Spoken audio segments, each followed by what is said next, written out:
আল্লাহ নবী যখন মক্কা জমিনে এসে বললেন, বাবারা নারীদের উপরে জুলুম বন্ধ করে দাও বাবা। তৎকালীন সময় পৃথিবীর মানুষেরা নারীদেরকে ভোগের পাত্রী বানিয়ে দিয়েছিল, কন্যাগুলো হলে জ্যান্ত জ্যান্ত পুঁতে দিত। আল্লাহ নবী তাদেরকে বোঝাতে লাগলেন, এ বাবারা তোরা কন্যাগুলোকে জ্যান্ত পুঁতে দিস না, তাদেরকে তোরা জুলুম অত্যাচার করিস না। এবং বাজারে আলু পটলের ন্যায় কন্যা সন্তানদের বিক্রি করা হতো। আল্লাহ নবী বললেন, এখনো তোমরা বন্ধ করো। এই কথা যখনই রাসূলুল্লাহ বললেন, তৎকালীন সময় অত্যাচারী শাসক যারা ছিল আবু জেহেল উতবা সাইবা, তারা আমার রাসূলুল্লাহ বিরুদ্ধে লেগে গেল। আমার নবী পাক তাদের বিরোধী দেখে কোনো ভয় না পেয়ে রাসূলুল্লাহ এই জমিনে অন্যায়কে মিটাবার জন্য, ন্যায়কে প্রতিষ্ঠিত করার জন্য আল্লাহ নবী দ্বীনের মেসেজ চালিয়েছে না বন্ধ করে দিয়েছে? সবাই বলুন, নবীর গোলাম দাবি করব আর হক কথা বলতে গিয়ে যদি চাপ আসে বলা বন্ধ করে দেবো, এটা গোলামির কাজ না। গোলাম তো তারা ছিল আল্লাহ নবীর হাতে গড়া সাহাবা হুজুররা। তারা কেমন নবী পাককে মহব্বত করেছে, ভালোবেসেছে, রাসূলুল্লাহর পক্ষে থাকার জন্য, ইনসাফ মানবতা ন্যায়ের পক্ষে নবী যে দাওয়াত দিয়েছে ওই কথাকে মেনে নেওয়ার জন্য তাদের উপরে কত জুলুম অত্যাচার হয়েছে। তাদের মধ্যে থেকে আল্লাহ নবীর একজন সাহাবী, যিনার নাম হলো হযরতে খাব্বাব রাদিয়াল্লাহু তাআলা, তিনি যখন রাসূলুল্লাহর পক্ষে হ্যাঁ হ্যাঁ বললেন, নবী পাক যেগুলো নিষেধ করলেন সেগুলো ছেড়ে দিলে, নবী পাকের পক্ষে যখন দাঁড়িয়ে গেলে, ওই সময়ে যারা জালিম অত্যাচারী স্বৈরাচারী শাসক ছিল আবু জেহেল উতবা সাইবা, তারা আল্লাহ নবীর সাহাবী হযরতে খুবাইব রাদিয়াল্লাহু তাআলা, হযরতে খাব্বাব রাদিয়াল্লাহু তাআলা, তাকে সাথে জোর জোর করে জোরে নিয়ে গিয়ে, তিনাকে জোর করে ধরে করে নিয়ে গিয়ে আগুন তৈরি করে ওই আগুনের উপরে আল্লাহ নবীর সাহাবীকে বসিয়ে দিলে। ওই আগুন পুড়তে পুড়তে আগুনে আল্লাহ নবীর সাহাবীর কোমরের গোশত পুড়তে লেগেছে। দেখবেন কোন গোশত যখন পড়ে তা থেকে পানি রস বেরোয়, দেখেছেন তো আপনারা? কখনো শিক কাবাব করেছেন? দেখবেন চুলোর উপরে যখন দেয় এই আগুন লেগে ও থেকে টপ টপ করে একটা রস পড়ে। আল্লাহ নবীর সাহাবী জ্যান্ত মানুষটাকে নিয়ে যে ধরে আগুনে বসিয়ে দিয়েছে। তোমরা এই সামান্য জুলুম চমকানো দেখি দেখি ঘাবড়ে যাও, তাহলে আগামী দিন যখন এরকম জুলুম আসবে ঈমান বাঁচাবে কি করে? পাপ তো তখন বাড়ে যখন ন্যায়ের পক্ষে কথা বলার লোক থাকে না। অন্ধকার ততক্ষণ থাকে যতক্ষণ না আলো জ্বালাবার লোক থাকে। আলো জ্বালালে আর অন্ধকার থাকে? তাহলে জুলুম ততক্ষণ থাকে যতক্ষণ জুলুমের বিরুদ্ধে কথা বলার লোক থাকে।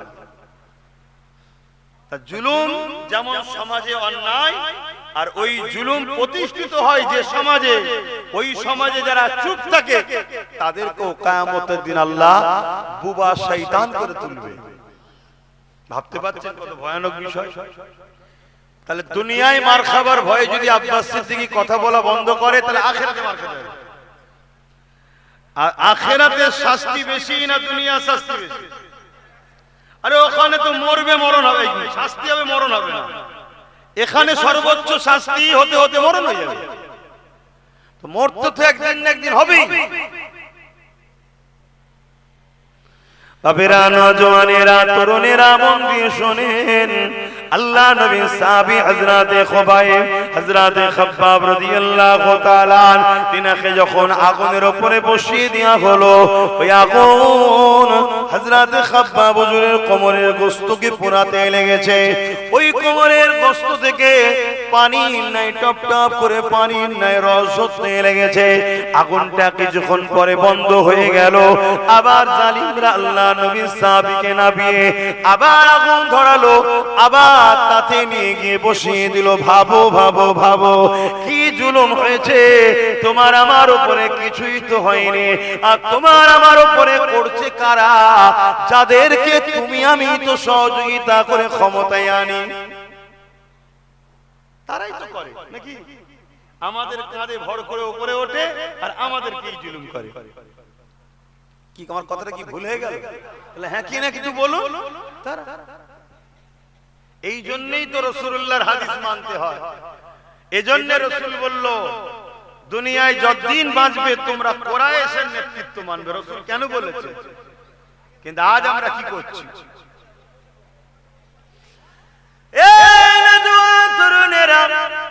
আল্লাহ নবী সাহাবী আর আমল করে যন্ত্রণায় ছটফট করছে, কিন্তু হাত পা বেঁধে দিয়ে সাহাবী হুজুরকে আগুনের উপরে বসিয়ে রেখে দিয়েছে। আবার আগুন নিভিয়ে যায়, আবার নাবায়, আবার কাঠ দিয়ে আগুন তৈরি করে, আবার সাহাবী হুজুরকে বসিয়ে দেয়। এইভাবে দেখা যায় কোমরের গোশতখানা পুড়ে পুড়ে গোশত শেষ হয়ে যে কোমর প্লেন হয়ে গেছে, এবারে হাড় পুড়তে লেগেছে। এই অবস্থাতে এ যুবকেরা, তরুণেরা, বাপেরা এত কষ্ট সহ্য করেছে, তথাপিও রাসূলুল্লাহ সাহাবারা আল্লাহ নবীকে ছেড়ে দেয়নি। আরো জোরে বলুন সুবহান।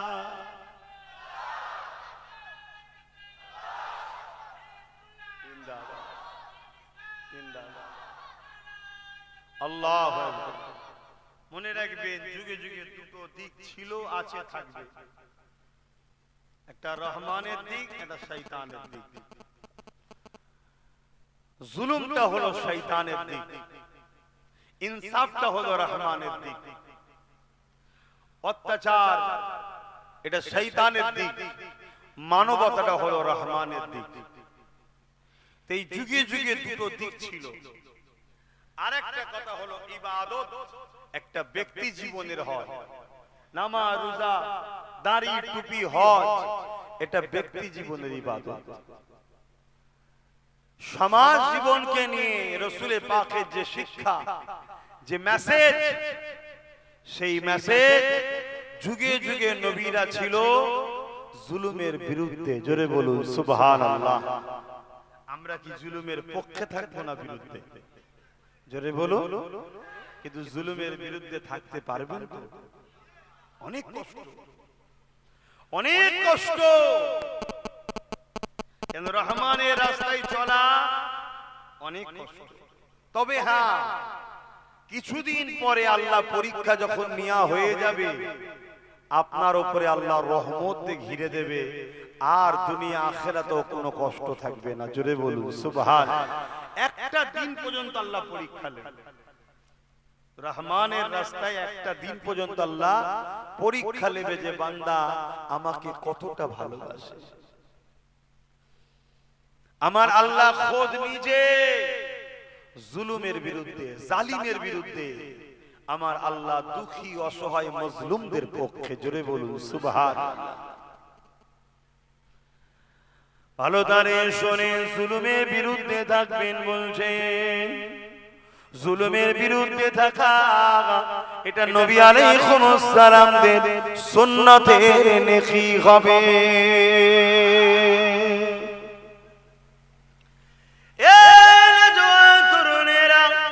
শুধু আমার নবীর সুন্নাত নয়, সমস্ত নবীরাই জুলুমের বিরুদ্ধে ছিল।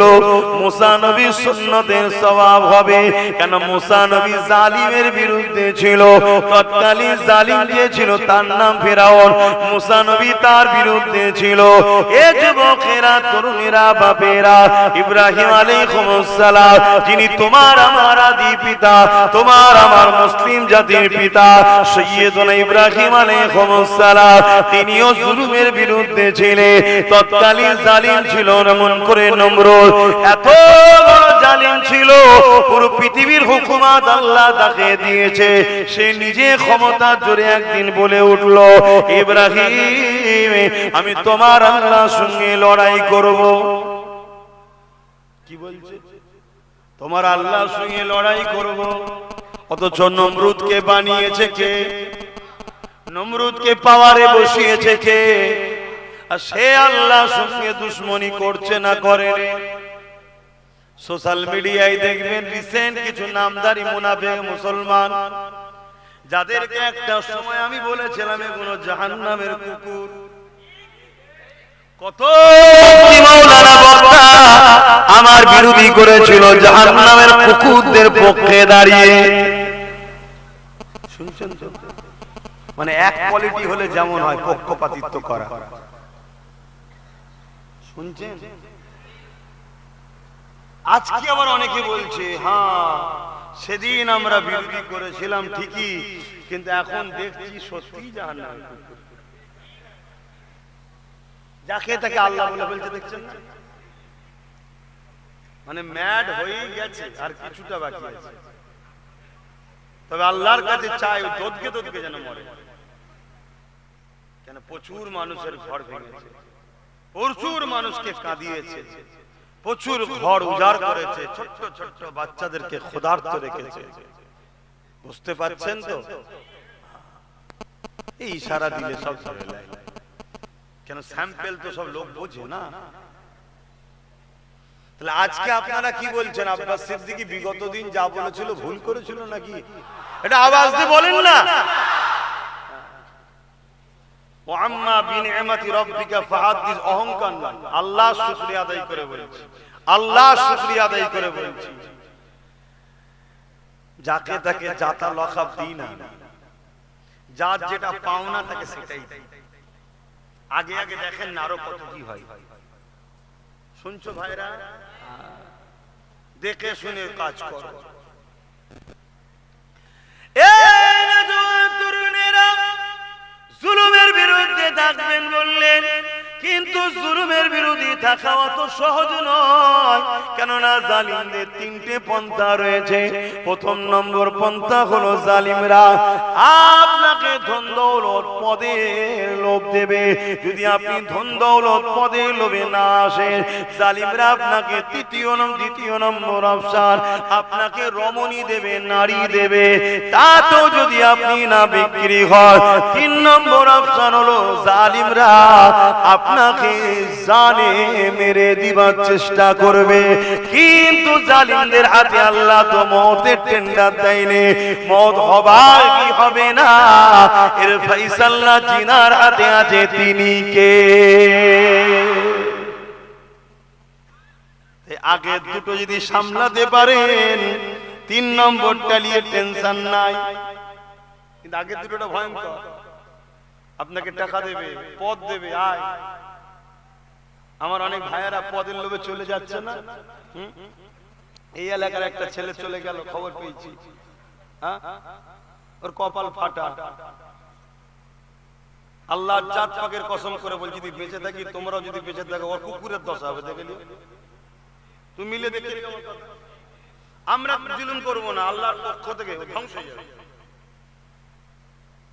কেন তুই এত বড় গাদ্দারি করলি যে মসজিদ মাদ্রাসা দুশমনদের সাথে চলে গেলি? না, লোভ, টাকা, পদ। আমি বললে বেশি কিছু বলবো না। আমি এতটুকু বলবো, ইসলাম গাদ্দারকে মাফ করতে মানা করেছে। ওর মাফ নাই, ওর বিচার আল্লাহ করবে। আপনাদের অসুবিধা হচ্ছে? কেন লড়াই জমি জায়গা নিয়ে, চাকরি বাকরি নিয়ে নেই। এখন লড়াই ওয়াকফ নিয়ে শুরু হয়েছে, ওয়াকফ নিয়ে। এখন লড়াই এখানে তুমি আমি থাকবো কিনা, এই অস্তিত্বের লড়াই।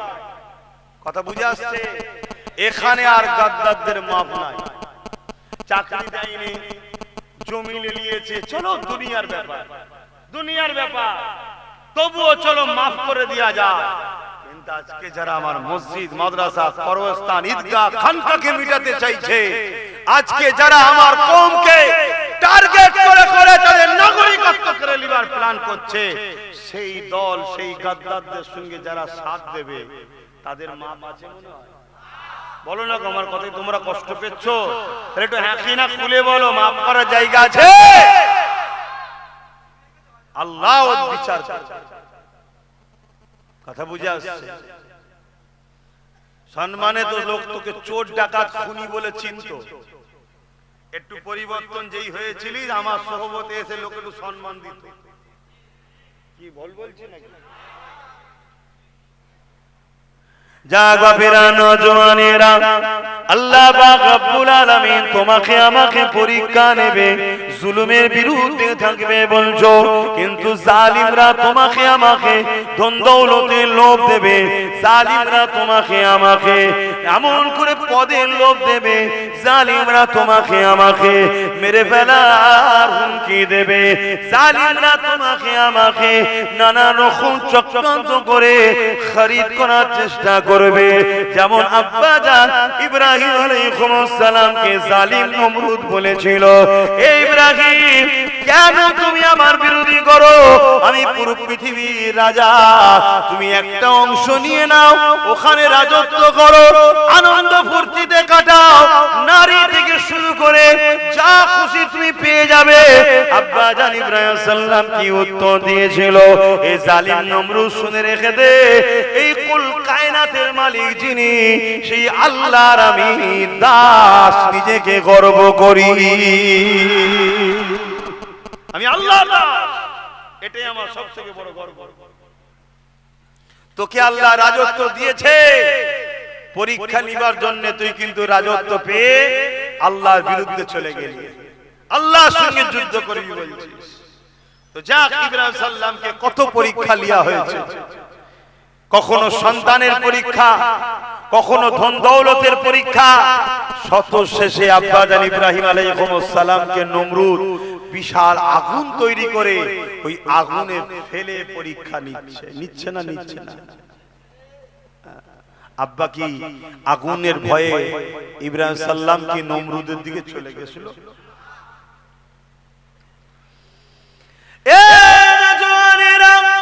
আব্বা জানেরা, মায়েরা, বোনেরা, দুদিনের দুনিয়া, আজ আছে কাল নাই, মারা গেলে লোক তুলে নিয়ে চলে যাবে। মুসলমান যদি হও, ইমানদার যদি হও, কবরে রেহাই পেয়ে যাবে, কিন্তু মুসলমান ভেতরে ঈমান নাই, মুস্তাকে রাসূলদের সঙ্গে দল করেছো, দিনের দুশমনদের সহযোগিতা করেছো, দিনের দুশমনদের ঘরে শক্তিশালী করে সামান্য কিছু বিনিময়ে আল্লাহ দ্বীনকে তুমি ক্ষতি করেছো, তাদের সঙ্গে কাঁধে কাঁধ মিলিয়ে। মনে রেখে দিও, কবরের জমিনে তোমাকে শুইয়ে দেওয়া হবে, ওই কবরটাতে আল্লাহ নবী বললেন জাহান্নামের একটা গর্ত করে দেওয়া হবে, যেখানে 99টা সাপ দেওয়া হবে।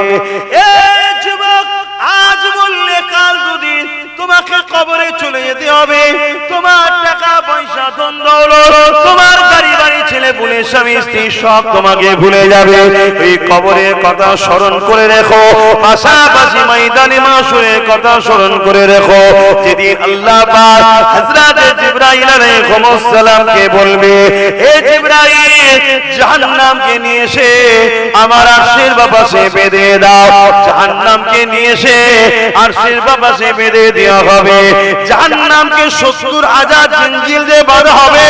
যুবকরা মন দিয়ে শোনো, কেন দুনিয়ার জালিম তোমাদেরকে গোলাম বানাতে চাইছে, তোমাদেরকে অর্থের লোভ দিয়ে, সামান্য ছোটখাটো ছাড় দিবার পদের লোভ দিয়ে, তোমাদেরকে নারী দিয়ে, তোমাদেরকে নেশা জাতীয় দ্রব্য দিয়ে, তোমাদেরকে আল্লাহ রাসূল থেকে সরাবার চেষ্টা করছে।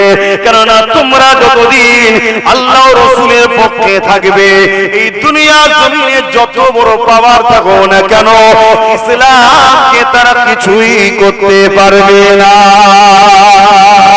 আরো জোরে বলুন সুবহান। ইসলাম বলতে,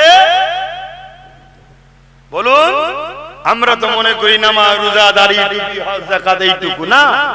ইসলাম বলতে এগুলো যেমন আছে, ইসলাম বলতে মানবতা, ইসলাম বলতে ঐক্য, ইসলাম বলতে প্রেম, ইসলাম বলতে মনুষ্যত্ব, ইসলাম বলতে খোদাত্ব, মানুষকে খানা খাওয়াবার নাম ইসলাম। জোরে বলুন সুবহানাল্লাহ। অন্নহীনকে অন্ন দিবা, বস্ত্রহীনকে বস্ত্র দিয়া, জুলুমকে খতম করে আমান প্রতিষ্ঠিত করার নাম হলো ইসলাম। জোরে বলুন সুবহানাল্লাহ। হাতটা খেয়ে আরেকটু শোনো, হিন্দু, দলিত, আদিবাসী, শিখ, পাঞ্জাবি যেই হোক, মানুষ কোন বিপদে পড়লে যে ধর্মেরই হোক, তার পাশে দাঁড়িয়ে তার বিপদ মুক্ত করার নাম ইসলাম। জোরে বলুন সুবহানাল্লাহ। আর একটু শোনো, দেশকে ভালোবাসার নাম ইসলাম। জোরে বলুন সুবহানাল্লাহ। আজ তো আমাদেরকে সব ট্রেনিং দেওয়া হয়নি, এজন্য আমরা শুধু মনে করি ইসলাম মানে মসজিদ তৈরি করো, মাছ তৈরি করো, দাঁড়িয়ে রাখো, নামাজ পড়ো, রোজা রাখো, হজ করো, বাস ইসলাম শেষ। না, এগুলো ইসলাম, এটা ব্যক্তি জীবনের ইসলাম। আমি মসজিদ বানালে আমার লাভ, আমি রোজা রাখলে আমার লাভ, আমি হজ করলে আমার লাভ, আমি নামাজ পড়লে আমার লাভ। সমাজের কিছু লাভ আছে? কথা বলেন। আমি দাড়ি রেখেছি, আমার নেকি হচ্ছে, আমি টুপি পরেছি, আমি সুন্নাত পালন হচ্ছে, কিন্তু আমার দাড়ি টুপিতে সমাজের কি উপকার আছে বলুন? কিন্তু এই সমাজকে যদি চোর মুক্ত করা যায়, বলুন, কথা বলবেন তো? এই সমাজকে যদি নেশা মুক্ত করা যায়, এই সমাজে 100টা যদি ক্রাইম হয়, 80টা মদের কারণে ক্রাইম হচ্ছে। 100টা যদি অ্যাক্সিডেন্ট হয়, 80টা মদের কারণে হচ্ছে। 100টা যদি পরিবার ডিভোর্স হয়, 80টা মদের কারণে। এই নেশাকে মুক্ত করার নাম ইসলাম। জোরে বলুন সুবহানাল্লাহ। তাহলে আপনি যদি ইসলামের অনুসারী হন, তাহলে যারা নেশাকে প্রমোট করে তাদের সঙ্গে দল করতে পারবেন। এই কথা কিছু বুঝতে পারছেন? কিন্তু কেউ যদি এসে বলে এটা তো গণতান্ত্রিক দেশ, ধর্ম নিরপেক্ষ দেশ, সবার দেশ, সবার দেশ তো কি হয়েছে? আমার দেশের সংবিধান বলছে নেশার বিরুদ্ধে। তাহলে আমার দেশের সংবিধান নেশার, আর আমার ইসলাম নেশার বিরুদ্ধে। আজকে যদি এই সমাজ থেকে রেপকে বন্ধ করা যায়, যারা রেপ করবে তাদের চরম শাস্তি দেওয়া হবে। একটা দুটো রেপিস্টকে যদি শাস্তি দেওয়ার মতো দেওয়া হয়, তাহলে সমাজে রেপিস্টদের জুলুম করা বন্ধ হবে না? হবে না? তাহলে আমার দেশ রেপের পক্ষে না বিরুদ্ধে? আমার দেশ রেপের বিরুদ্ধে না পক্ষে? আমার দেশের সংবিধান রেপ করতে বলেছে না নিষেধ করেছে? আর আমার ইসলাম, কত মিলছে তো। তাহলে আমি যদি ইসলামের পক্ষে থাকি, এদেশে আমার চলতে অসুবিধা আছে? আর কোনটা বলুন যেটা আমার সংবিধানে আছে আর ইসলামের বিরোধী? বলুন। আপনারা তো জানেন না, খবরও রাখেন না, এই তো সমস্যা। যাক, আমি যে কথা বলছিলাম, জুলুমের বিরুদ্ধে থাকবেন বলছেন, ন্যায়ের পক্ষে থাকবেন বলছেন। আল্লাহ নবী সাইয়্যিদুনা ইব্রাহিম আলাইহিস সালাম জুলুমের বিরুদ্ধে ছিলেন, ন্যায়ের পক্ষে ছিলেন। তাই নমরুদ তিনাকে আগুন তৈরি করে ওই আগুনে নিক্ষেপ করার জন্য একটা চরকি তৈরি করেছে। ওই চরকির উপরে তিনাকে তুলেছে, ধরে সোজা ঘুরিয়ে ছুঁড়ে ফেলবে। কেননা আগুনটা এত বড় হয়েছে, একটা বিরাট গ্রামের মতো এলাকা নিয়ে আগুন। এই আগুনের তাপেতে কাছে কেউ যেতে পারছে না, তা ফেলবে কি করে? এই জন্য দূর থেকে ছুঁড়ে যাতে ফেলে দেওয়া যায়। এই যুবকেরা এত গরম আগুন হয়েছিল, এত তাপ আগুন হয়েছিল, এত বিকট আগুন, বিরাট আগুন হয়েছিল। আগুনের ওপর দিয়ে কোনো পাখি উড়ে যেতে পারছিল না, তাদের ডানা ঝুলসে গিয়ে তারা পড়ে যেত। এইরকম একটা ভয়ানক পরিস্থিতিতে হযরত ইব্রাহিম আলাইহিস সালাম যখন চরকিতে তুলে দিয়েছে, এবারে ঘুরিয়ে ফেলে দেওয়া হবে, ঠিক এমন সময় নমরুদ আবার এসে বলতে লেগেছে, ইব্রাহিম শেষবার তোমাকে বলছি, তুমি আমার বিরোধী করো না, আমার পক্ষে চলে আসো। তোমার কোন এলাকা লাগবে বলো, ওই এলাকা তোমায় দিয়ে দিচ্ছি, নিয়ে নাও। শুনছেন? তাহলে আমাদের আব্বা ইব্রাহিম সাল্লামকে তৎকালীন জালিম নেতারা লোভ দিয়েছে না দেয়? আজকে যারা নমরুদের অনুসারী আছে, তারা ইব্রাহিম নবীর বাচ্চাদেরকে লোভ দেবে না দেবে? কিন্তু যে লোভে বিক্রি হয়ে যাবে, সে কি আর বাপের পক্ষে থাকলো?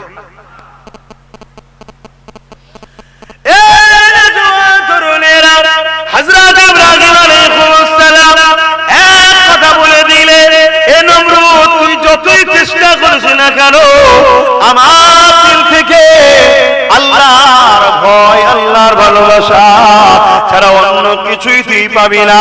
আমার দিলে তুই লোভ ঢুকাতে পারবি না, কেননা দুনিয়া দুদিনের, আজ আছি কাল নাই, আজ আছি কাল চলে চলে যাব, এ দুনিয়া সাম্রাজ্য রয়ে যাবে, দুনিয়া সবকিছু রয়ে যাবে, গাড়ি বাড়ি সন্তান পরিবার সব রয়ে যাবে। এই নমরুদ তুই যতই চেষ্টা না করিস, আমি ইব্রাহিমকে কখনো তুই তোর তাবেদারি করতে পারবি না, তোর পক্ষে নিয়ে যেতে পারবি না। তবে ইব্রাহিম তোকে দাওয়াত দেয়, শুনে রেখে দে, তোকে আল্লাহ রাজত্ব দিয়েছে, তুই সেই মহান স্রষ্টাকে মেনে নে। তিনি জুলুমের বিরুদ্ধে তুই জুলুম করিস না, তিনি ইনসাফের পক্ষে তুই ইনসাফ কর, তিনি মানবতার পক্ষে তুই মানবতা কর দেখা। তিনি গরিবদেরকে ভালোবাসে, তুইও গরিবদেরকে ভালোবাস, তুই মানুষের অধিকার দে, শান্তি প্রতিষ্ঠিত কর। এইভাবে ইব্রাহিম আলাইহিস সালাম ওই চরকিতে বসে বসে নাই সত্যের কথা শোনাতে লেগেছে। এদিকে নমরুদ রেগে গিয়ে হুকুম করে দিল, ইব্রাহিমকে আগুনে ফেলে দাও। চরকি খোঁড়ানো শুরু হয়ে গেছে। আল্লাহ পাক জিবরাইলকে বললেন, যাও জিবরাইল, জলদি করে যাও। জিবরাইল সাল্লাম দুনিয়া জমিনে চলে আসলে চরকিকে ধরে ফেললে, ধরে ফেলে ইব্রাহিম আলাইহিস সালামকে বলতে লেগেছে, ও হযরত ইব্রাহিম আলাইহিস সালাম, আপনি যদি বলেন আমি এই নমরুদের হাত থেকে আপনাকে কি কোনো উপকার হিফাজত করতে হবে, আমাকে কি কিছু করতে হবে, কোন সাহায্য কি আমি করব? আব্বাজান ইব্রাহিম আলাইহিস সালাম এই বিপদের সময় কি বলেছিল শুনে রেখে যান। আব্বাজান ইব্রাহিম আলাইহিস সালাম বলেছিলেন, এ ভাই জিবরাইল, আল্লাহ আমাকে পরীক্ষা নিচ্ছে, এখন আপনি পরীক্ষার সময় আমায় ডিস্টার্ব করবেন না, আপনি চলে যান, চলে যান, আমি আল্লাহকে ভালোবাসি, আমার জন্য আমার আল্লাহ যথেষ্ট। আরো জোরে বলুন সুবহান। আমার আল্লাহ যদি তোমাকে দুবেলা না খাইয়ে পরীক্ষা নেয় যে বান্দা কি করে দেখি, তুমি আল্লাহর খুশির জন্য সুখী থাকতে পারবে না? তুমি কেমন আল্লাহকে ভালোবাসো? আমার আল্লাহ যদি তোমাকে দুনিয়ায় জেলে দিয়ে ইজ্জত বাড়াতে চায়, তুমি কি আল্লাহর খুশির জন্য জেলে যেতে পারবে না? তুমি কেমন ভালোবাসো? দুনিয়ায় কত মানুষ, কত দুনিয়াদার নেতার জন্য জুলুম অত্যাচার করে জেল খাটছে না খাটে? বলুন বলুন। আর তুমি জুলুম অত্যাচার না করে নির্দোষ হওয়ার পরও আল্লাহ পাক তোমাকে পরীক্ষা করছে, দেখি বান্দাকে একটু জেলে দিয়ে দেখি বান্দা আমার উপরে এখনো মজবুত হয়ে থাকে কিনা। তোমাকে তো ভাবা দরকার, আমার আল্লাহ যাতে রাজি, আমি তাতে রাজি। কেন দুনিয়া দুদিনে। ইউসুফ আলাইহিস সালাম জেলে গেছে, জানো না? ইউসুফ নবী কি অন্যায় করেছিল? কথা বল। আম্মা জান জুলাইখা তৎকালীন সময় কি বলে, মিশরের রাজা আজিজ, যাদেরকে আজিজ বলা হতো, এমন করে সে সফরে চলে গেছে আর তার সমস্ত কাজের মানুষকে ছুটি দিয়ে আর ইউসুফ আলাইহিস সালামকে আম্মা জুলাইখা ডেকে পাঠিয়েছে। তখন কিন্তু তিনি এক আল্লাহ মানতেন না, এটাও শুনে রাখেন, কেন এই ওয়াকিয়াটা জানার আগে এটা জানা দরকার। কেন যারা এক আল্লাহকে মানে এবং নবীর পরিবার হচ্ছে, তারা কখনো পাপাচারে লিপ্ত হতে পারে না। মেসেজ খারাপ না। তখন তিনি এক আল্লাহ মানতেন না, কি করতেন আগে চলেন বলছি। তো হযরত ইউসুফ আলাইহিস সালাম ঘরের মধ্যে এসেছেন, এদিকে 12টা গেট আছে, 12টা গেটকে একটা একটা করে সব বন্ধ করতে করতে জুলাইখা আসছে ঘরের মধ্যে। ইউসুফ আলাইহিস সালাম শত শেষের দিকে বুঝতে পেরে গেছে যে সব ফাঁকা ফাঁকা লাগছে রাজমহল, আর এইদিকে সব গেট বন্ধ করতে করতে জুলাইখা আমার দিকে আসছে, কি ব্যাপার? তৎক্ষণ করতে সব দরজা বন্ধ হয়ে গেছে। জুলাইখা এসে ইউসুফ আলাইহিস সালামের সামনে একদম তখন জন যুবক হুজুর, আকাশের চাঁদে তো দাগ আছে, ইউসুফ আলাইহিস সালামের চেহারায় কোনো খোঁজ ছিল না। জোরে বলুন সুবহানাল্লাহ। আর ইউসুফ আলাইহিস সালাম যে রূপটা পেয়েছে, ওই রূপটা মুহাম্মদ রাসূলের নূরের সাদকাতে পেয়েছে। জোরে বলুন সুবহানাল্লাহ। আমার নবী কেমন ছিল আবার তাহলে? কথা বুঝে আসছে? তো ভাইরা আমার, ইউসুফ আলাইহিস সালামকে জুলাইখা প্রস্তাব দিচ্ছে যে আমার মনের কিছু বাসনা তোমার উপরে আছে, বাকিটা সব বুঝতে পারছে। ইউসুফ আলাইহিস সালাম তখন এবার চিন্তা করছে কোন দিকে পালায়, এদিক ওদিক করছে। তখন জুলাইখা বলছে পুরো রাত প্রাসাদে মহলে কেউ নেই, ইউসুফ তুমি আছো আর আমি আছি। তারপরেও ইউসুফ আলাইহিস সালাম চংমং করছে। তখন জুলাইখা দুপাট্টা ওড়না নিয়ে, সে যে প্রভুকে মানতো, তার তৎকালীন যে বিশ্বাস ছিল একটা মূর্তি, তার উপরে চাপা দিল, দিয়ে বলছে চলো আমার খোদা আর দেখতে পাবে না। তখন ইউসুফ আলাইহিস সালাম বলেছিলেন জুলাইখা আমি যে খোদাকে ভয় করি, আমি যে খোদাকে মানি, সেই খোদা অন্তরের খবরও জানে, সেই খোদার কাছে কোনো জিনিস লুকানো যায় না। জোরে বলুন সুবহানাল্লাহ। এই বলে তিনি বিসমিল্লাহ বলে ছুট দিলেন। একটা একটা দরজার গোড়ায় দাঁড়ায়, অটোমেটিক আল্লাহ দরজা খুলতেছে। জোরে বলুন সুবহানাল্লাহ। 12টা দরজা যখন খুলে শেষ পার হবে, আর জুলাইখা আম্মা, এখন তো আমাদের আম্মা জান হয়ে গেছে না, তখন তো ছিল না, কিন্তু এখন আম্মা হয়ে গেছে, সম্মান দিয়ে ডাকতে হবে। হযরতে আম্মা জান জুলাইখা ইউসুফ সাল্লামের জামার পিছনটা ধরে ফেলেছে, আর ইউসুফ সাল্লাম টান দিয়েছে, বেরিয়ে চলে গেছে, কিন্তু জামাটা ছিঁড়ে ইউসুফ জুলাইখা আম্মার হাতে রয়ে গেছে। চারিদিকে খবর হয়ে গেছে, বাদশা বিচার করতে বসেছে। বাদশার দরবারে অনেক মন্ত্রী তন্ত্রী থাকে না, বুদ্ধি দিবার লোক, তো বুদ্ধি দিচ্ছে যদি ইউসুফের জামা সামনের দিক ছিঁড়া হয় তাহলে দোষী ইউসুফ, আর যদি পিঠের দিকে ছিঁড়া হয় তাহলে জুলাইখা দোষী। জামা নিয়ে দেখা যাচ্ছে পিছন দিকে ছিঁড়া। বলুন সুবহানাল্লাহ। কিন্তু বাদশার তো নাক কাটা যাবে, কে নাক কাটে যাবে, তাই ইচ্ছা করে ইউসুফ আলাইহিস সালামকে জেলে দিল।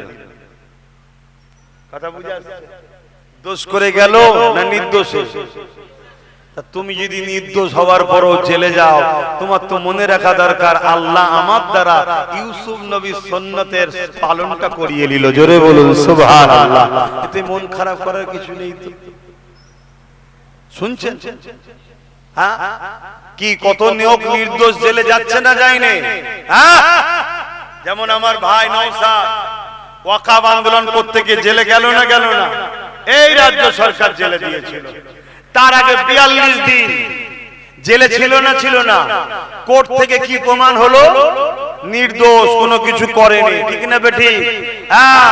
আবার এমনও চোর আছে এই সমাজে, কেউ কয়লা চুরি করেছে, কেউ গরু চুরি করেছে, কেউ আবার রেশনের চাল চুরি করেছে। এরকম আছে না? না। কিন্তু পয়সার জোরে, সেটিং এর জোরে বেরিয়ে চলে আসছে। কিন্তু মনে রাখবে, দুটো জেলে যাওয়া কি এক না আলাদা? আজকে দেখছি তো, আমি দেখছি তো আমার ভাইয়ের সাথে যারা আছে সব ছেলেগুলো জেলে যেচ্ছে, বেরোচ্ছে, এত খুশিতে বেরোচ্ছে মনে হচ্ছে কালকে আবার গেলেও মনে ভালো হয়। ফুলে ফুলে মালা দিয়ে হাত দিয়ে সবাই হই হই করছে। হ্যাঁ, ঠিক তো নাকি? হ্যাঁ। কেউ আমার ভাইয়ের সাথীদেরকে বেরোবার পরে কেউ বলেছে চোর? এক কথা বলে? হ্যাঁ বলে।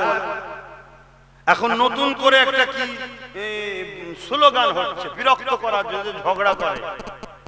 দেখছেন আপনারা সোশ্যাল মিডিয়া দেখেন তো নাকি? যাতে বিরক্ত হয়ে রেগে গিয়ে ঝগড়া করে। আরে ও ঝগড়া করার ছেলে নয়। এ কি পেয়ে গেছিস নাকি? ভাইপোর মতো, ভাইপোর মতো পেয়ে গেছিস নাকি? ভাইপোকে কোন এক জায়গায় কি বলেছিল জানো? আর নেবেই সব ছুটছে বাহিনী নিয়ে, বুকা খুদে গেলে। তোর তো গুরুত্ব না দিয়ে বেরিয়ে যাওয়া দরকার ছিল, কমসে কম হাইলাইটটা কম হতো। আর বেরিয়ে গিয়ে যখন একটু র্যালি ট্যালি দিয়ে দিলি, রেলা টেলা দিয়ে দিলি, ওটা আরো হাইলাইট হয়ে গেল। কথা বুঝে আসছে না? না। অতএব সাইডে ও আবার 400 টাকা না কি বলছে, ও মা গেঞ্জি বিক্রি করছে। কি বিক্রি করলি বল? ক টাকা লাভ হলো বলবি তো? আমরাও তো ভাগ লব রে বাবা। তুই একা ইনকাম করবি হবে নাকি? এক জায়গায় বসে আছি, লাভ করবে তুমি একা? হয়, ভাগ যোগ করে নিতে হবে তো। হ্যাঁ, কি করবে? কাজ কারবারও তো করতে হবে, এমনি তো রুজি রোজগারের অবস্থা খুব খারাপ। মনে রাখবেন, যতক্ষণ পর্যন্ত না মুদি দেশের মাথা থেকে যাচ্ছে ততদিন এ দেশের আর উন্নতি হবে। কথা বুঝে আসছে? এ দেশের আর উন্নতি হবে না, এটা মাথায় রাখতে হবে। তারপরেও মেহনত করুন, তারপরেও আল্লাহর উপরে ভরসা রাখুন। আল্লাহ ডাল ভাত যা খাওয়াচ্ছে অতি আলহামদুলিল্লাহ, বলুন আলহামদুলিল্লাহ। আখিরাতে আল্লাহ যেন কামিয়াবি দেয় এবং আমার দেশকেও যেন আল্লাহ হিফাজত করে, বলুন আল্লাহুম্মা আমিন। তো বাবেরা জি কথা বলছিলাম, কথাটা কমপ্লিট করি। হযরত ইব্রাহিম আলাইহিস সালাম জিবরাইলকে বললেন, ইব্রাহিম সাল্লাম, এ জিবরাইল, আমার আল্লাহ ইব্রাহিমকে দেখতে লেগেছে। আমার আল্লাহ যদি ইব্রাহিমকে আগুনে ফেলে ইব্রাহিমকে পুড়িয়ে আমার আল্লাহ যদি খুশি হয়, আমি আমার আল্লাহর জন্য আগুনে পুড়তে রাজি আছি। এ জিবরাইল, আমার আল্লাহ তিনি সবই দেখতে পান। আমার আল্লাহ সাইয়্যুন কাদির, তিনি আগুনের মধ্যে ইব্রাহিমকে যদি বাঁচাতে চান, ওই আগুনের মধ্যে আল্লাহ বাঁচাতে পারে।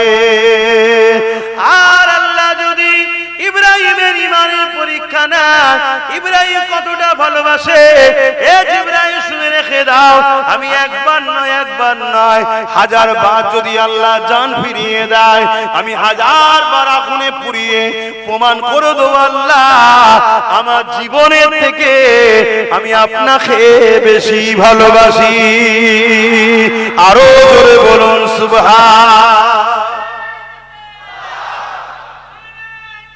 আল্লাহ, জিন্দাবাদ। তাহলে বলুন, আমরা তো সেই বাপের বেটা, আমাদের মধ্যে আল্লাহর ভয়, নবীর প্রেম, আল্লাহর মহব্বত, নবীর আদব, এগুলো তো থাকতে হবে। দুদিনে দুনিয়ায় লোভ লালসায় পড়ে আজকের এজিদদের সঙ্গে তো দল করলে হবে না। এজিদ বোঝেন তো নাকি? এজিদ কাকে বলা হয়?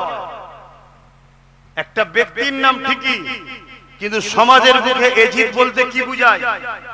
জালিম, অত্যাচারী, খুনি, বদমাইশ, চরিত্রহীন, লুটেরা, প্রজাদের উপর অত্যাচারকারী একটা শাসক, যাকে এজিদ বলা হয়। কথা মাথায় ঢুকছে?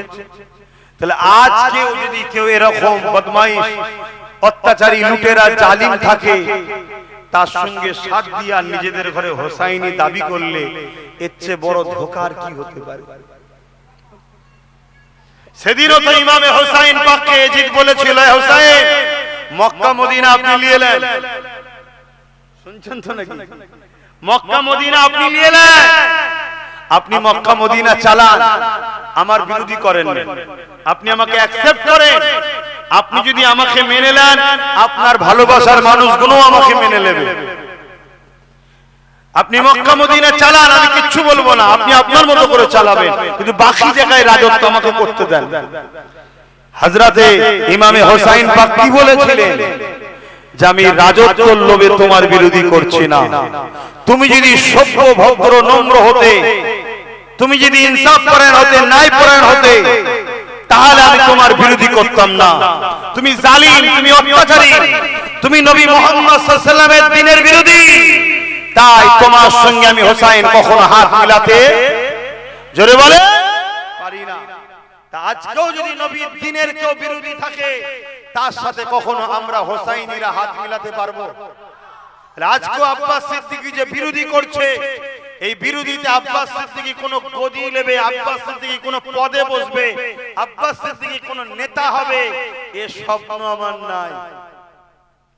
ও আম্মা বিনিআমাতি রাব্বিকা ফাহাদ্দিস, আমার কাছে আমি মনে করি ফুটপাতে পড়ে থাকা নবীর প্রেমিক যদি হয়, অথচ সে গরীব, ফুটপাতে পড়ে আছে কিন্তু নবীর প্রেমিক, ওর সাথে যদি আমেরিকার প্রেসিডেন্টকে কম্পেয়ার করা হয়, আমি মনে করি এই ফুটপাতে পড়ে থাকা গরীব নবীর আশিকটার দাম অনেক বেশি। জোরে বলুন সুবহানাল্লাহ।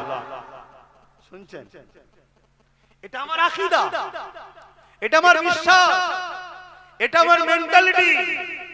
এই সেটিংটাই আমার মধ্যে আছে।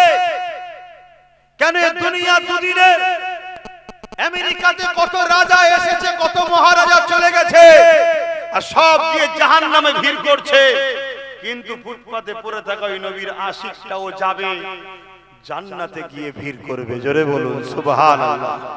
কথা কিছু বুঝছেন?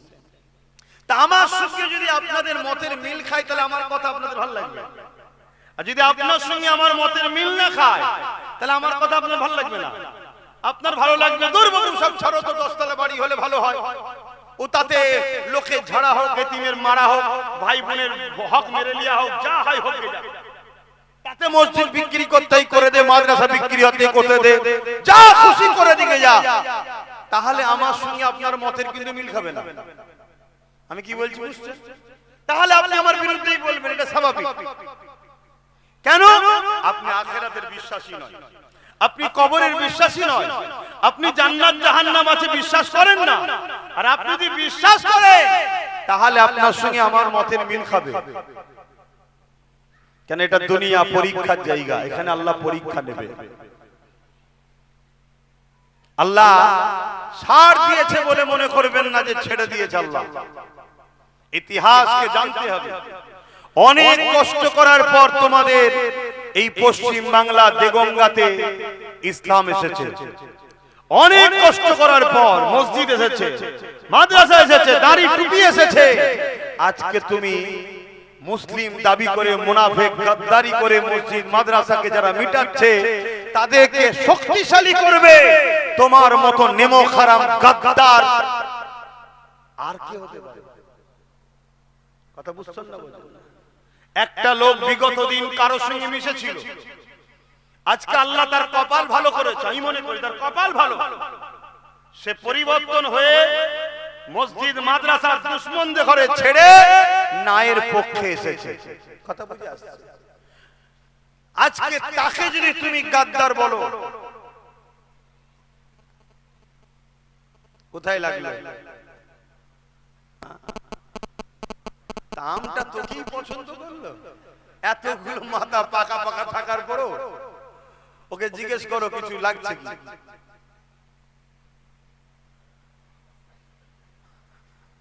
মাথায় পড়েছে। শুনছেন? আজকে কেউ তোমার জুলুমের সাম্রাজ্য ছেড়ে দিয়ে নবী বংশের আওলাদের হাত ধরে নাই সত্য দেশ ও দেশবাসীর সেবা করার জন্য অন্য একটা প্ল্যাটফর্মে এসেছে। তুমি তাকে বলছো গাদ্দার। তুই নিজেকে প্রশ্ন কর, তুই কত বড় গাদ্দার? তোর হাত যে দিয়েছে সেই আল্লাহর বিরুদ্ধে তুই হাতকে ব্যবহার করছিস। তোর চোখ যে আল্লাহ দিয়েছে সেই চোখটা সেই আল্লাহর বিরুদ্ধে ব্যবহার করছিস। তোর পা দিয়েছে যে আল্লাহ, সেই আল্লাহর বিরুদ্ধে তুই পা দিয়ে চলছিস। তোকে যে আল্লাহ অর্থ দিয়েছে ওই অর্থটা আল্লাহর দ্বীনের দুশমন যারা তাদেরকে 10 কোটি 15 কোটি টাকা দিয়ে তুই টিকিট নিচ্ছিস। তুই পাবি তো 5 বছরে 70 লাখ রে, 15 কোটিতে টিকিট নিচ্ছিস, তার মানে কি মজা আছে? তাহলে তুই ঠিক করে নিয়েছিস যে আমার মাথায় যখন আলো ছিল না তখন যদি আমি চুরি করতে পারি, একবার যদি পথ পেয়ে যায় তাহলে 15 কেন 10-15 তুলে নেব। কথা বুঝছেন না? বুঝুন না? তাহলে সমাজে এরকম জুলুম হবে। আর আমরা উলামারা যদি বলি না এসব কথা বলা যাবে না, এটা রাজনীতি হচ্ছে, মনে রাখতে হবে সেই উলামা দ্বীনের অর্ধেকটা মেনেছে, অর্ধেকটা মানে না। কেননা জুলুমকে মিটাবার নাম ইসলাম, ন্যায়কে প্রতিষ্ঠিত করার নাম ইসলাম। নিশ্চয়ই আপনারা ইশারা দিলে বুঝতে পারবেন কোন একজন এই পর্যন্ত আমার ভাইকে বিরোধী করতে গিয়ে 50 কোটি টাকা খরচ করে ফেলেছে শুনছি। কি করে ভাই গাড়ি নেবে? তো ও কি ইনকামটা করবে তাহলে? ভাবতে পারছেন কি ব্যবসা তাহলে চলছে? শুনছেন?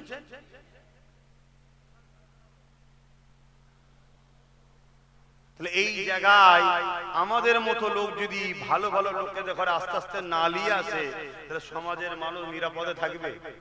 আর সমাজের মানুষ যখন নিরাপদে থাকবে না তখন আমরা নিরাপদে থাকবো? তো এইটা ভাবা কি আমাদের অপরাধ? কিন্তু অপরাধীরা বলবে আমরা অপরাধ, অপরাধীরা ভাবে ভাবুক কি যাক। আপনারা যারা আমাকে ভালোবাসেন আপনারা বলুন আমার কিছু অপরাধ হচ্ছে? আওয়াজটা সবার মধ্যে শুনতে চাইছি। হয় হ্যাঁ বলুন, নাই নাই বলুন, যেটা বলবেন সত্য বলুন। আমি কিছু অপরাধ করছি?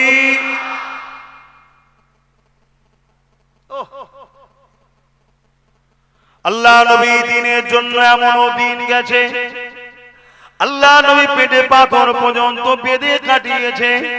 আল্লাহ নবী এই দিনের জন্য এমনও দিন গেছে, আল্লাহ নবী সিজদায় পড়েছে। মক্কা জালিমরা আমার নবী পাকের পিঠের উপরে 75 বার ভুঁড়ি পর্যন্ত চাপিয়ে দিয়েছে। নবী আমার সিজদা থেকে মাথা তুলতে পারে না, এত কষ্ট করেছে। আল্লাহ নবী জিন্দেগিতে এই দিনের জন্য এত কষ্ট করেছে।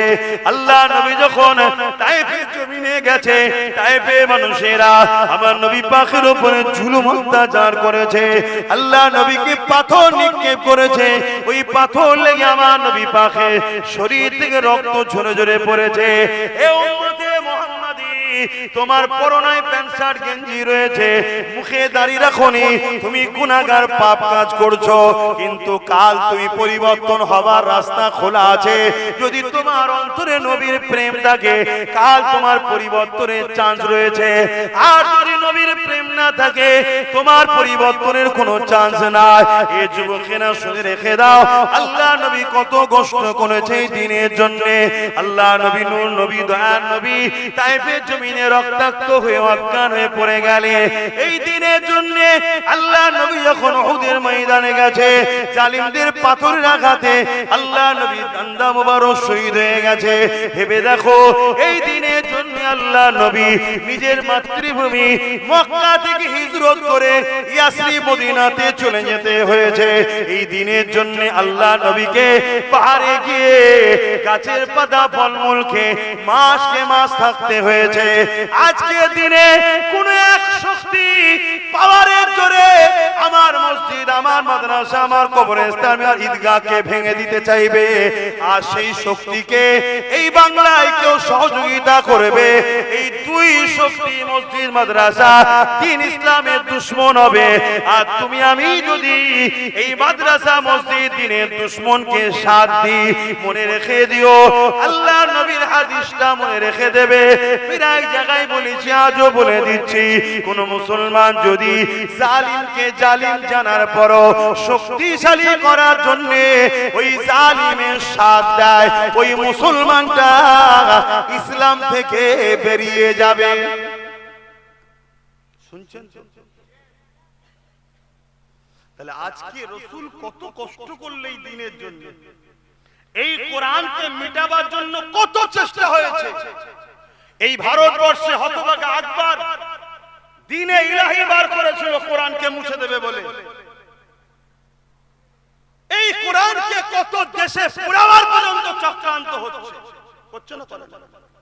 আজকে সেই কোরআনকে আমার বাংলার কেউ বলবে কোরআনের মধ্যে সূরা তাওবার 5 নম্বর আয়াতে হিংসা ছড়াচ্ছে, আর তার বিরুদ্ধে আমি তুমি কেস করব, আর রাজ্য সরকার তাকে অ্যারেস্ট করবে না। উপরন্তু এসআইয়ের জন্য কেউ বললে, আন্দোলন করলে তাকে অ্যারেস্ট করে নেবে। তাহলে কি বুঝছেন এই রাজ্য সরকার আমাদের পক্ষে আছে? আরেকটু এগিয়ে চলেন, এই সরকারই তো বলেছে কি কোরআন শেষ হয়ে যাবে আমার উন্নয়ন শেষ। এই কথা আপনারা অ্যাকসেপ্ট করেন? এই কথা অ্যাকসেপ্ট করেন? এই কথা ঠিক বলেছে না ভুল বলেছে? তা ভুল বলেছে, ক্ষমা চেয়েছে। তো ক্ষমা যখন চাইলে তাহলে সে কোরআনের বিরোধী করেছে না করেনি? আর কোরআনের বিরোধী সে জালিম না জালিম নয়? জালিমকে যে শক্তিশালী করার জন্য সাথ দেবে ওই মুসলমান, আল্লাহ নবী বলছেন মিশকাত শরীফের হাদিস, ইসলাম থেকে বেরিয়ে যাবে। তাহলে আমি আমার মা বাবা ভাই বোনেদেরকে শিখাবো না যে খবরদার বাপ ভাইয়েরা, মা বোনেরা, বিজেপি যেমন জালিম মসজিদ মাদ্রাসা কবরস্থান ঈদগাহ ভাঙছে, পুরো দেশকে বিক্রি করে দিচ্ছে, দেশের জিডিপি ধ্বংস করে দিয়েছে, জিনিসপত্র দাম আকাশ ছোঁয়া হয়ে গেছে, কন্টিনিউ নারীরা রেপ হচ্ছে। এই অত্যাচারী জালিমকে তোমরা সাথ দিও না, এটা বলার অধিকার বাপ মা ভাই বোনেদের জন্য আছে না নাই? আওয়াজ দিয়ে বলুন আছে না নাই? হাত তুলে সাক্ষী দিয়ে বলুন আছে না নাই? ঠিক তেমনি আমি আমার বাপ মা ভাই বোনদেরকে বুঝাবো না যে যারা জালিম হয় তাদেরকে শক্তিশালী করার জন্য যারা সাথ দেয় তারা ইসলাম থেকে বেরিয়ে যাবে। রাজ্য সরকার কেন্দ্রের কালো কানুন ওয়াকফ আইনকে মেনে নিয়েছে, অর্থাৎ ইও ওয়াকফের দুশমন, কোরআনের দুশমন, একে সাথ দিও না। দেখছো না রিসেন্ট বলছে, রিসেন্ট মসজিদে মসজিদে জুম্মার দিনে ইমামদের বলবো উস্কানিমূলক বক্তব্য যেন না দেওয়া হয়। বলো, তোমার বিবেককে প্রশ্ন করো, তোমাদের মসজিদের ইমাম উস্কানিমূলক বক্তব্য দেয়? তোমার আল্লাহর ঘরে হিংসামূলক বক্তব্য হয়, তোমার আল্লাহর ঘরে সন্ত্রাসী কথা হয়, তোমার আল্লাহর ঘরে সাম্প্রদায়িকতার কথা হয়। তাহলে আজকে বলো, এরকম একটা কথা বলছে, কোরআন শেষ হয়ে যাবে বলছে এরা জালিম নয়? তাহলে আমি আমার বাপ মা ভাই বোনদের বলবো না যে এদেরকে বাবা ভোট দিস না, ঈমান চলে যাবে? এই বলাটা কি অপরাধ হয়ে যাবে? কথা মাথায় ঢুকছে? কিন্তু এতে কিছু মুসলমানদের অসুবিধা হচ্ছে দেখছি, এতে কিছু মুসলমানদের কিছু অসুবিধা হচ্ছে। ভাই তোমার অসুবিধা হলো কেন ভাই? বলছে না আপনি আমার নেতা নেত্রীর বিরুদ্ধে বললেন তাই। ও তাই নাকি? খুব ঠান্ডা মাথায় বুঝুন তো, আপনার নেতা নেত্রীর বিরুদ্ধে আব্বাস সিদ্দিকী বলেছে আপনার কষ্ট হচ্ছে, আর আপনার নেতা নেত্রী রাজনীতি ছেড়ে দিয়ে আমার ধর্মে আঘাত দিচ্ছে, এটা আমার কষ্ট হওয়ার দরকার আছে না? না, আমি তো আগে বলিনি, আগে তো তোমার নেতা নেত্রী আমার ধর্মে আঘাত দিয়েছে। এই রাজনীতির নেতাদের কাজ কি? ধর্মে আঘাত দেওয়া, ধর্ম বলে মাতামাতি করা? তাদের কাজ দেশ কিভাবে চলবে, দেশের মানুষ কিভাবে নিরাপদ থাকবে, দেশের মানুষের শিক্ষা, স্বাস্থ্য, কর্মসংস্থান, বাসস্থান, বিদেশি শক্তি থেকে দেশ কি করে হেফাজত থাকবে, রাজ্যের মানুষের রুজি রুটি, কাজ কারবার, পড়াশোনা কি করে হবে, এই নিয়ে তো ভাবা দরকার নাকি? এটাকে রাজনীতি বলো তো নাকি? এটা হ্যাঁ কিনা বলো? তা ছেড়ে দিয়ে এরা মসজিদ ভাঙার চেষ্টা করছে, মাদ্রাসা ভাঙার চেষ্টা করছে, নিউ টাউনে আমার জায়গায় আমার পয়সায় আমি মসজিদ করব, করতে দিচ্ছে না। উপরন্তু 1100 কোটি টাকা দিয়ে তুমি ধর্মস্থান তৈরি করছো, এটা কি তোমার কাজ? তারপরেও চলো তোমার পছন্দ করছো, আমি বাধা দিতে যাচ্ছি না, কিছু বলতেও যাচ্ছি না, কিন্তু আমারটার বেলায় তুমি বাধা দিলে কেন? এই কথা আমার মাথায় ঢুকছে। তাহলে আমি আপনি সিল দেবো, নুরা দেবো, আর ওই সিল দিয়ে নুরা দিয়ে আমার ইসলাম ভাঙবে, আমার মসজিদ ভাঙবে, তোমাকে আমাকে আল্লাহ জান্নাত দেবে তো? এইগুলো আমার বাপ ভাইদের বুঝানো দরকার আছে না? না, তো এটা যখনই বুঝাচ্ছি যাদের অসুবিধে হচ্ছে তাদের অসুবিধেতে আপনাদের কোনো অসুবিধা আছে? আমার অসুবিধে নেই। কেন? এরা হলো মুনাফিক মুসলমান, এরা সেজে আছে মুসলমান, হাকিকাতে এরা মুসলমান নয়। কেন? মুসলমান কখনো সব জায়গায় কম্প্রোমাইজ করতে পারে। বাপকে গাল দিয়েছে, চলো, যখন ক্ষমা চেয়েছে বা মিশতে চাইছে মিশে ফেলো। মাকে গাল দিয়েছে, চলো, জায়গা মেরে নিয়েছে, চলো, চাকরি নিয়েছে, চলো, টিকিটটা পাওয়ার কথা ছিল আমার উনে নিয়েছে, চলো। সব জায়গায় মুসলমান কম্প্রোমাইজ করে নিতে পারে। মুসলমান যদি কোরআন, আল্লাহ, ইসলাম, দ্বীন, নবীর ব্যাপারে কম্প্রোমাইজ করতে যায়, জেনে লিও ও মুসলমান সুরাতে সকলে হাকিকাতে বেঈমান কাফের হয়ে গেছে। মনে থাকবে তো নাকি? হ্যাঁ, বড় হুজুর দেখলে হবে না, পীরজাদা দেখলে হবে না, মুফতি মাওলানা দেখলে হবে না, দেখতে হবে তার মধ্যে রসুল আল্লাহ আগে না দুনিয়া তাগুদি শক্তি আগে? আচ্ছা বলুন তো বাপ, উদাহরণ দিয়ে একটা কথা জিজ্ঞেস করছি, বিরক্ত হচ্ছেন আপনারা? ধরুন আমার সঙ্গে আরো একটা, আমার সঙ্গে আমার মিতে আব্বাস ভাই, এই যে আমার এনার নাম আব্বাস, আমার মিতে আব্বাস ভাইয়ের সঙ্গে ধরুন আমার আর আব্বাস ভাইয়ের কথা কাটাকাটি হচ্ছে, কথা বুঝে আসছে? এখন আপনি যদি আমার পক্ষ নেন, তার মানে আব্বাস ভাইয়ের থেকে আপনি আমাকে বেশি প্রাধান্য দিলেন, তাই তো নাকি? ঠিক না বেঠিক? আর যদি আমার না নিয়ে আব্বাস ভাইয়ের নেন, তার মানে আমার থেকে বেশি প্রাধান্য তাকে দিয়েছেন, তাই তো নাকি? তাহলে কেউ যদি বলে আমার কোরআন, আল্লাহর কোরআন শেষ হয়ে যাবে, আমার উন্নয়ন শেষ হবে না, আর এই জায়গায় আপনি যদি তার পক্ষপাতিত্ব লাই, তার মানে আপনি কোরআনের থেকে তাকে বেশি গুরুত্ব দিলেন। আমার কথা বুঝতে পারছেন?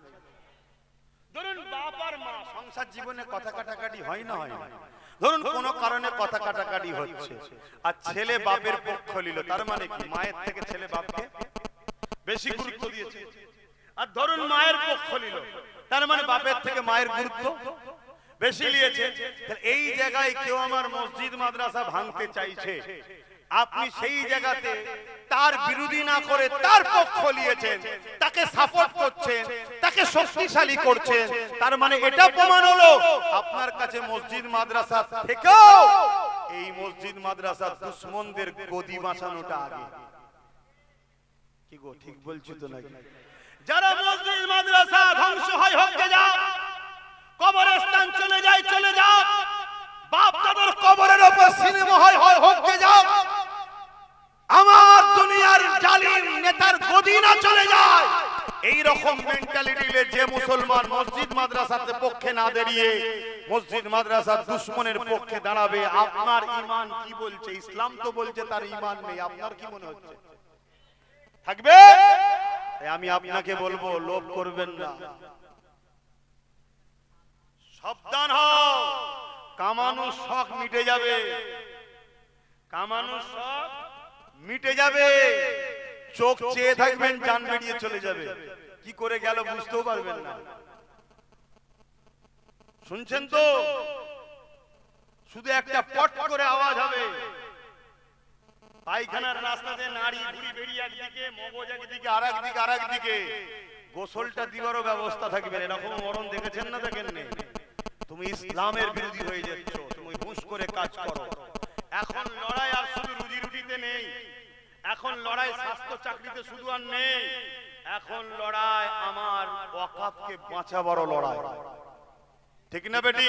তাহলে সেই জায়গায় তুমি যখন দেখছো এই জায়গাগুলো শিওর নওশাদ সিদ্দিকী কামিয়াবি হচ্ছে, সেই জায়গায় তোমাদের সবার ঐক্যবদ্ধ হওয়া দরকার। হ্যাঁ, বাকি জায়গাগুলো না হয় ভাবা চিন্তা করা যেতে পারে, কমসে কম একটা ছেলে বিগত দিন লড়াই করছে না, করেন? আজকে ওয়াকাফ নিয়ে বাঁচাবার জন্য কেউ কেস করেছে? সেই নওশাদ সিদ্দিকী কেস চালাচ্ছে, এসআইআর নিয়ে যাতে মানুষ হাইরান না হয় তার কেস আজও চালাচ্ছে। এবং আমি আগেও বলেছিলাম, আজও বলছি, যাদের নাম ডিলিট হয়েছে তাদের উপরে জুলুম হয়েছে। আপনার যদি 2002 এর লিঙ্ক এবং বৈধ নাগরিক আপনি হন, আপনার উপর জুলুম হয়ে থাকে, আগেও যে কথা বলেছি আজও বলছি, আপনি ঘাবড়াবেন না, ঘাবড়ে নিজের জীবনের ক্ষতি করবেন না। আপনাকে পলিসি অবলম্বন করতে হবে, এবং ওই বিপদে আপনি একা নেই, আপনার সাথে আমি আব্বাস সিদ্দিকী আছি, এটা কথা দিয়ে যাচ্ছি। এবং মনে রাখবেন, অহংকার করছি না, আমার সাথে বাংলার অগণিত যুব সমাজ আছে, বলুন আলহামদুলিল্লাহ। আর যুবক যাদের পক্ষে, ও বাকি সবাই অটোমেটিক তাদের পক্ষে, যুবকটাই সব থেকে ফ্যাক্ট, ঠিক না বে? ঠিক দেখছেন না মিডিয়াতে বেরোচ্ছে যে আমাদের দিকে সবাই আছে, যুবকরা নেই, অতএব 1500 করে টাকা দেওয়া হচ্ছে, বুঝাও যে গুটকা খাওয়ার জন্য দিচ্ছে। দেখেছেন না? দেখেন, হ্যাঁ কে না বলবেন? তাহলে গুটকা খাওয়াবার জন্য 1500 টাকা দিচ্ছে। গুটকা আমাদের জন্য স্বাস্থ্যকর না ক্ষতিকর? তাহলে গভর্নমেন্ট ক্ষতি চাইছে যুব সমাজের, কথা মাথায় ভাবো, ভাবো। হোক 10,000 টাকা, যদি একটা কর্মসংস্থান হতো, এই যুবক কিন্তু অনেক উপকৃত হতো, ঠিক না বেটি? তো যাই হোক ভাই, আমি দুটো কথা একটু অন্য বিষয়ে বললাম, কথা বুঝে আসছে? কেন রাজনীতির ট্রেনিং আমাদেরকে দিতে হবে না?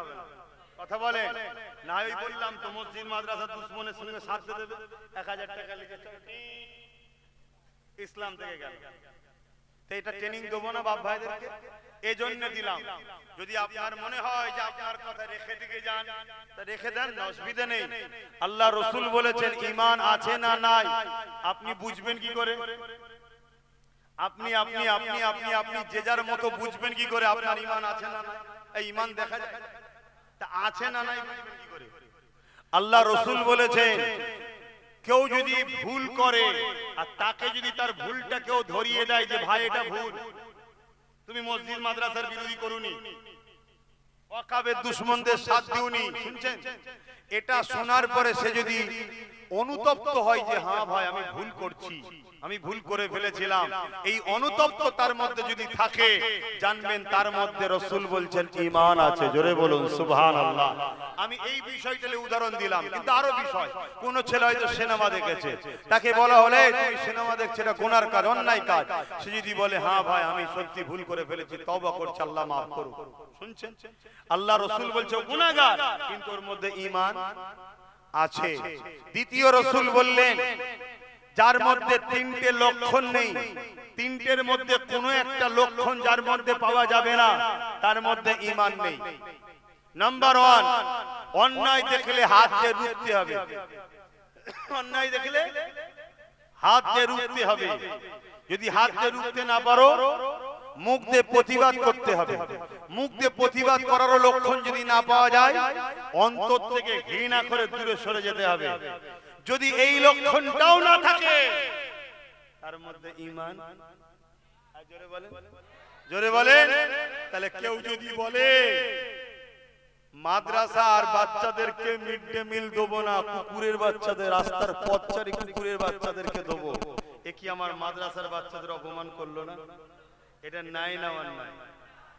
এই অন্যায়ের বিরুদ্ধে তোমার যদি অন্তর থেকেও ঘৃণা না থাকে, তা তুমি কিসের ঈমানদার দাবি করছো? কথা মাথায় ঢুকছে? এই গুণ বাপ ভাইদেরকে জানানো হলো। আপনারা কি বসে গিয়ে ফেঁসে গেছিলেন নাকি? কি গো আব্বা জানেরা, বসে গিয়ে ফেঁসে গেলেন নাকি? একটু সাবধানে থাকবেন, আখিরি জামানা। আসুন একটু সালাম করবো, ইয়া নবী সালাম।